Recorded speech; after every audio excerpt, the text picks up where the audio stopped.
and gentlemen. It's my pleasure to talk about a very important topic today. So, how can technology bring sustainability in a short form? And I have two very interesting gentlemen joining me here. From one side, we will talk about the region and how a region can be more efficient. And from the other side, we will talk about the healthcare sector and how the healthcare sector could be more efficient. The first thing I would like to ask you to introduce yourself and probably give us the first point of view on net zero in your world. And Mr. Joseph Chan, I would like to start with you, please. Thank you. It's my great pleasure to be here with you all today. I have a very long title, right? Undersecretary for Financial Services and Treasury. So my bureau is responsible for all the policies in Hong Kong related to development of financial sector, and also we manage or administer the treasury function of the Hong Kong SR government. Well, from Hong Kong perspective, we are a leading international financial center. So indeed, on terms of net zero, we would like to use our platform to contribute to sustainable finance, hence channeling our capital to the green transformation of the economy. Thank you very much, Joseph. Shamsheer, what's your point of view? Thank you, Ralf. I think, let me tell first a brief about myself, which is in line with the Dubai story, Dubai growth, where I came in 2004, worked as a radiologist in one of the hospitals, started my business, and today we have two successful platforms listed in the stock market, two in Abu Dhabi. I'm the chairman of another company which is called as Amanat, which is again a listed company investing into healthcare and education. So I think we're all having a great time right now, and especially second half of lunch is always a sleepy session, so we'll make it brief and a little bit exciting as well. It's always the responsibility that we have to follow as what the leadership gives us clear directions. I think that is where the net zero goal also becomes very important. I think we have a bigger responsibility towards the environment, towards nature. So I think the technology is going to be the key disruptor. We're all living in a tech-enabled era, where I think we need to use more of technology, AI, whatever, machine learning tools. We have to reach the goal, and only thing that we can reach the goal is by adapting new technology and disrupting the conventional healthcare or any other space for that matter. So that involves collaboration, and a place like Dubai is always fertile for pollination, bringing regulator, industry, crypto all in one, coming up with an interesting solution is what is the need of the hour. Thank you very much. As you all know, we had the COP28 last year here in Dubai, and I think the UAE was the center of the sustainability world. And by myself, I came the first time 1998 here to the UAE, and I saw the internet city and the media cities, big areas, and I was wondering who's going to be there. And later on, all the healthcare institutions and all the buildings and the growth. But I'm not very familiar with what is going on in Hong Kong. So can you explain a little bit where you are focusing right now on the sustainability topic, please? Sure, thank you. Well, to begin with, Hong Kong, we set 2050 as the target to reach carbon neutrality. And at the same time, our country, China, set 2060 as the target for reaching carbon neutrality. Throughout that process, green transformation of the economy, a lot of capital will be required to achieve that. So Hong Kong, being the leading international financial center in Asia, is well positioned to facilitate that. And if I may to give you a background of Hong Kong as well, as a leading financial center, if you look at the amount of arranging issuance of Asian international bonds, last year we ranked #1 in Asia. We topped the league table in the region for the 8th consecutive year. If we're talking about as a cross-border wealth center, by AUM we ranked #1 in Asia, #2 in the world. In risk management, by insurance density, we ranked #1 in Asia, #2 in the world as well. So you can see that in different aspects, we're leading the game in traditional finance. And that's why we also have the platform and the responsibility to help channel more green capital to support our effort in combating climate change. I think in recent years, we've seen some encouraging development. Last year, we once again topped the league table in Asia for issuing green and sustainable bonds in Asia. We account for about 37% of the market share in Asia. If you look at ESG funds authorized in Hong Kong, both the AUM And the number of ESG funds at the end of last year actually grew by 20% or more over the previous years, so that on the sell side and buy side, we see different development. And in fact, we also want to push it with more, I would say, product innovation. And you would see that, for example, the first Asia Green Bond ETF was listed in Hong Kong. The first Greater Bay Area themed green bond was issued in Hong Kong.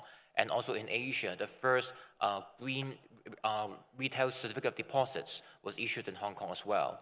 So we would like to use more different type of products to support the green transformation, including green mortgage and so forth. In terms of the government, we use different means to push for the development of sustainable finance, including we have launched our own government green bond program. So we issue different green bonds to lead by example. In order to help the market with benchmark pricing, we've issued green bonds in different currencies across Hong Kong dollars, US dollars, euros, and renminbi. We issue them in different tenures, as short as 1 year, as long as 30 years. So we have different benchmark pricing for the market. And also, we issue them in different format as well. We've done institutional tranches, we've done retail tranches, and we've also done tokenized tranches. So we combine fintech and green finance together to help facilitate the growth of sustainable finance. So you could see that we try different means to help develop the sustainable finance and channeling more green capital into the effort in climate change. Thank you very much. We heard about your activities in getting more capital into that market, and that's impressive. But at the end of the day, we need someone using the capital in collaborations and building something with that. Oh, I'm sorry for that. And on that side, can you please tell us what kind of projects you're starting in collaboration, Shamsheer, to create new things towards net carbon zero? So if you look at healthcare, this is one of the most emitting top 5 emitters in the industry. So we have a lot of equipments. We have people coming in by public transport to the place. The wastage is very high. We use radioactive materials. So healthcare, as an overall thing, we have a business of doing good. So to reach for us a net neutral by 2040, the most important aspect would be a very interesting, sustainable financing, what the Vice Minister was implying towards. So I think it has to become more sustainable. Going green, the earlier thought was it's going to be more expensive, and who's going to price up to that? Because healthcare is also getting very expensive. Governments want to reduce the cost. On top of it, if you want to invest further into technologies which are low carbon emitting. And one challenge in healthcare is the scale. Always you have, if you see a hospital here, it will be maximum of 200, 300, or 400 beds. I think, again, the challenge is the model that we have to adapt to accelerate us to reach the net neutral goal. And I think for us right now, what we are targeting is on primary care, which is going to be helping patients to lead a healthy life. So previously, the goal was to direct patients into the hospital. Now the goal is how do we keep people out of the hospitals, put people back into communities, help them do what they are good at. And I think post-COVID, we have all learned how important health is to all the people. So for us, again, coming up with new products like the primary care network, which is not new, but we are trying to put a lot of technology, putting wearables. We're trying to minimize the commute for patients to come to a specific healthcare. We're using remote monitoring, we are using telemedicine, we're using teleradiology. So I think we're also depending a lot on technology. So I think the concepts like green bond, we are also exploring the option to go. I think if we see the recent weather events, then we have the geopolitics. We will need to make sure that UAE as a role of consensus player is being historically proven. Whatever you take COP28, we have the largest fund going into climate fund. And I think we have a larger responsibility of looking at, we operate a lot of hospitals in Africa. We have different places, remote sites, conflict zones. And the only way to reach is getting access to sustainable financing, governments coming forward, central banks being part of it. Looking after people's health is according to me, the biggest accelerator to net zero. I think if people are more healthy and conscious, I think their responsibility towards the environment also becomes bigger. So probably a hybrid model where a green bond into healthcare, I could even call it as a health bond, even to build infrastructures into these remote places where there is completely devoid of healthcare can be a good product that we can develop. Yep. Yeah, in German we have a saying, often it's illness care and not health care. So you're curing things, and I think it's much more sustainable if you're avoiding illnesses than to caring about them. And I think it's very similar with the nature at the end of the day. When we first destroy it, and later on we need a lot of money to get it well again, we went the wrong way. So protection is the much more important thing in the first step. When we look into Hong Kong over there, and you said 2050 you want to be there, what is the state, the amount of money the state is ready to give into that project for the next?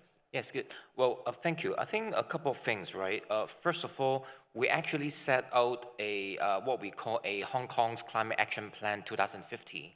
So with that, we have a blueprint of how to achieve carbon neutrality, including green transportation, green building, in terms of how to have more renewable and clean energy, so on and so forth. So we have different fronts. And I think on one hand, the government will continue to invest into those areas. And at the same time, it's not just the government, it's not just the public money, but also about mobilizing private money, private investment to contribute to that. And on that also, I would like to highlight from a green finance perspective. It's not just, from an issue perspective, it's not just about labeling that as green. In fact, there are real economic benefit to these companies these days. There have been surveys show that when companies are borrowing through green financial instruments, the borrowing cost is actually effectively lower. And also there were surveys showing that global investors, they would see that companies which fulfill certain ESG requirements to them are more favorable, because that means the corporate governance is better of those companies, and because these companies actually have a longer vision for the long-term growth of the company as well. So to me, it's not just about environment, it's not about just finance, but in fact they are together, linked together, and they can achieve carbon neutrality together. And on that, I want to highlight two more things. One is the fact that it's more than just financial instruments, but also about trading. In Hong Kong, under Hong Kong Stock Exchange, we have launched what we call Core Climate, which is a carbon exchange. So trading voluntary carbon credits. Hong Kong has long been serving as the, I would say, gateway between China and the rest of the world. So you'll see that in terms of equity, fixed income, FX, capital flow, we've always been facilitating that. And of course, carbon trading is something up and coming, already started. So we will try to play our role in terms of bridging the needs for trading carbon credit between China and the rest of the world. And by doing so, as Hong Kong, we always have top-notch financial professional services. So in terms of verification, in terms of consultancy services, we'll provide that.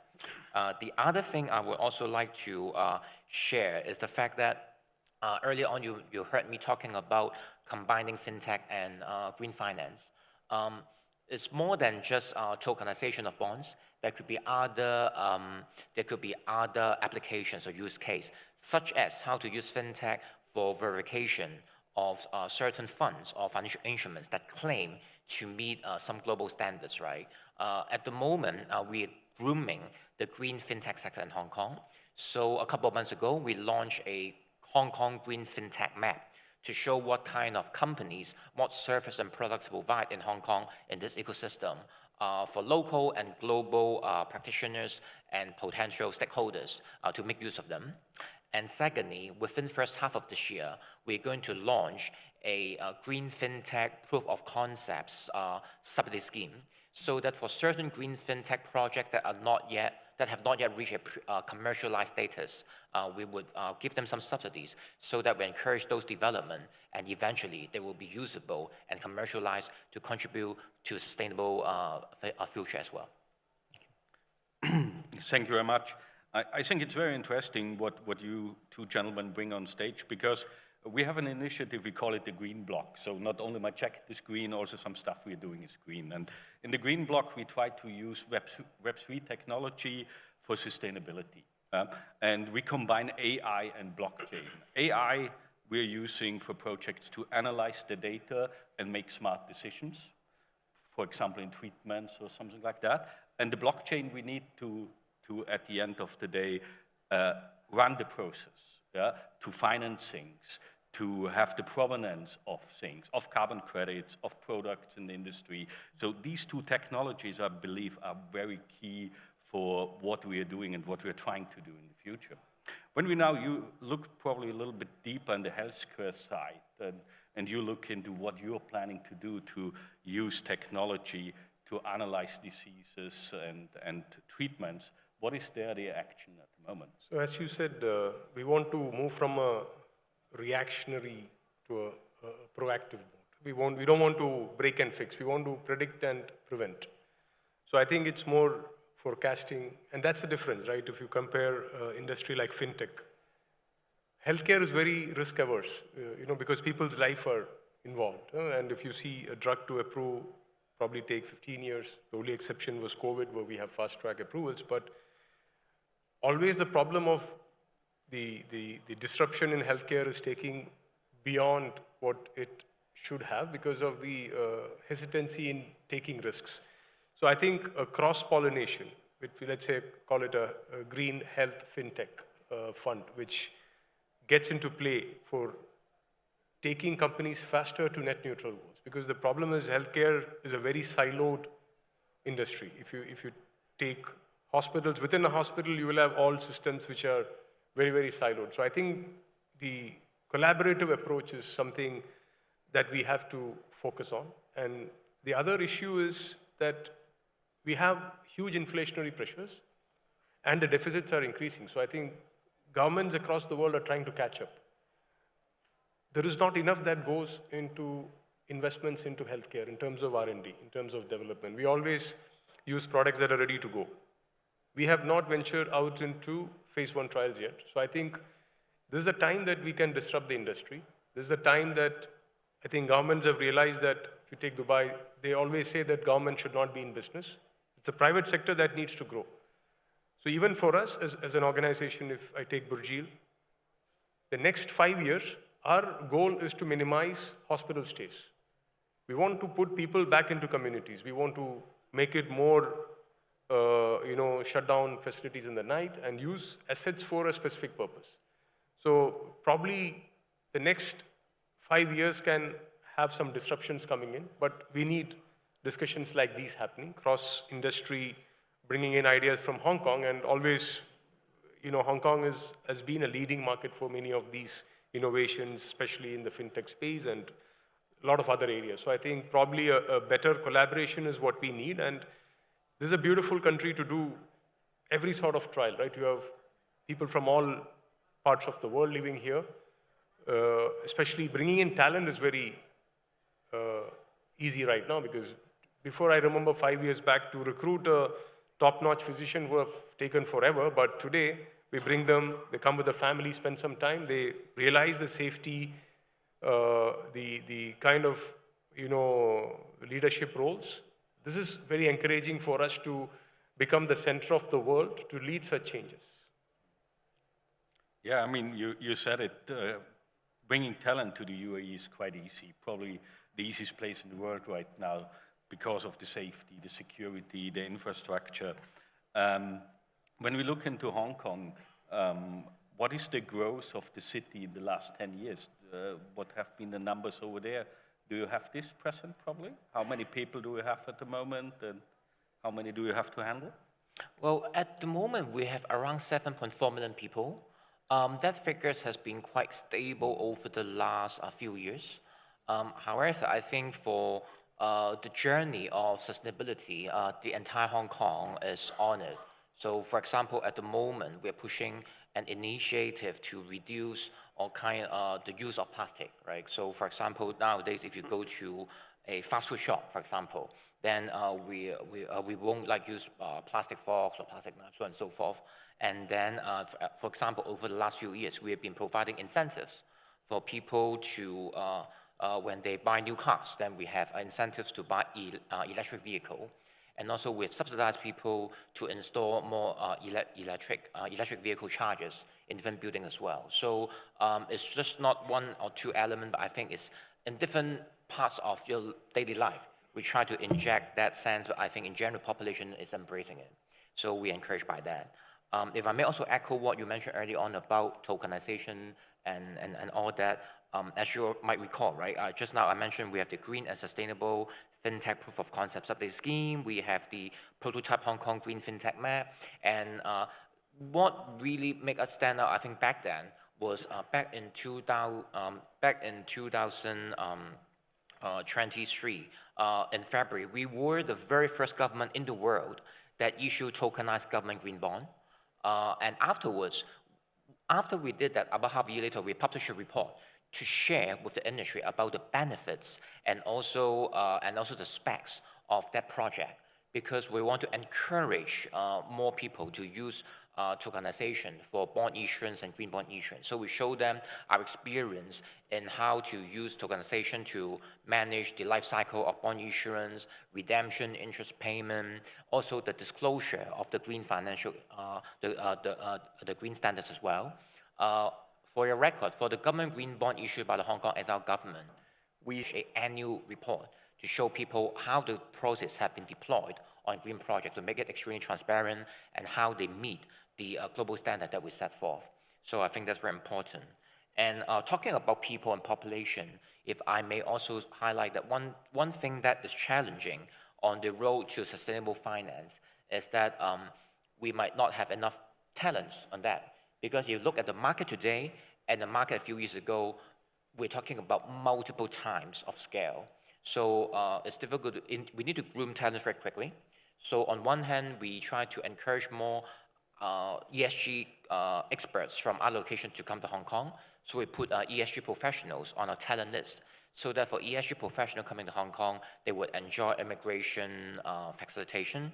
And also we have a green and sustainable finance capacity building pilot scheme where we subsidize people in Hong Kong to take sustainable finance related training so that we can gear them up, equip them for embracing the opportunities from sustainable finance in the future.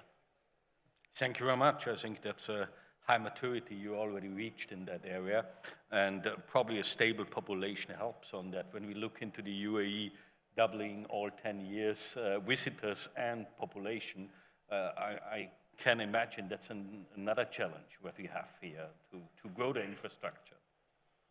I think we have a great leadership, and I think it has been a testament. Anything happens around the world, we are up for the challenge. And I think not only they are driven, they drive us as well. Especially if you see, it's in the air. I think ESG and all should become a way of life. We don't want to just put a very holy picture around it. I think it should become part of everyday life for companies. I think green bonds should be more amenable, should be more accessible.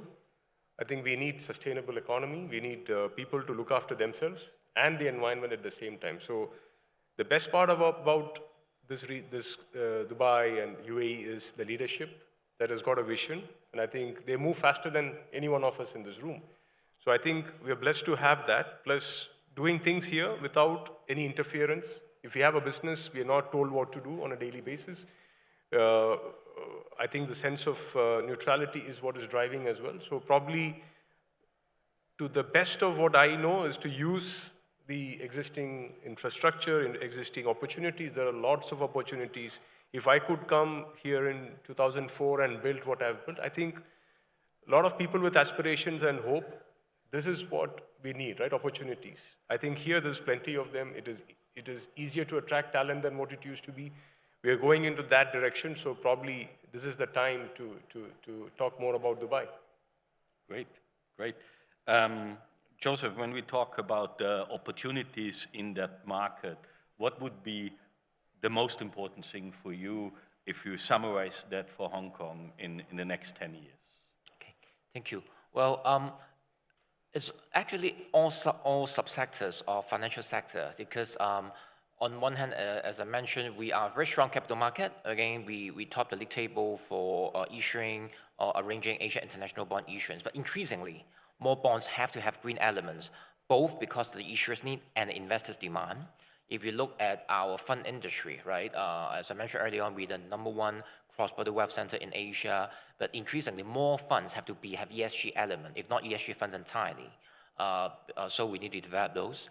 And if you look at equity index, our equity markets have been very vibrant over the decades, and more companies want to be qualified as on the ESG indices. So I think on all walks of life, we need to make sure the standards are set out very clearly. So with that, actually, in Hong Kong, we have formed what we call a cross-agency steering group, Green and Sustainable Finance, meaning that the government policy bureaus, our regulators, including Security Futures Commission, Hong Kong Monetary Authority, Hong Kong Exchange, so on and so forth, we form together so that we'll tell different segments what are the expectations for climate risk disclosure, what expectation of green financial instrument disclosure to ensure the sustainable finance industry will grow just not in bits and pieces or just by stages, but have a very clear path for everybody in terms of ensuring the standard is upheld for all the sustainable finance related activities. Thank you very much, Joseph. Shamsheer, what's your one opportunity for the next year which you want to tackle and be successful? We are in healthcare, so we don't have short-term. You cannot fix anything. Short-term? Okay, fine. I think, as I said, 5 years we want to do a complete disruption to what people go into hospitals for.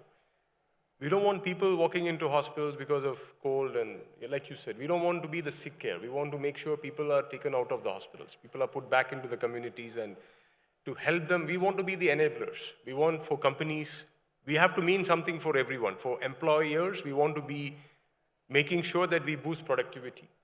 Let's say if you want technology, we want to increase the trust. Because if you talk about AI, the biggest problem is trust. So we want to improve the trust deficit between technology and people, because you're concerned what your data is going to be used for. So for us, it's going to be like we should take more of an enabler rather than the fixer of some problem. So that's what we would love to do.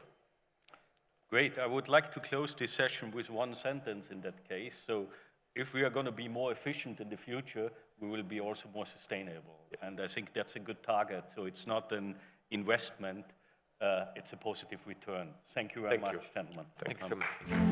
Thank you.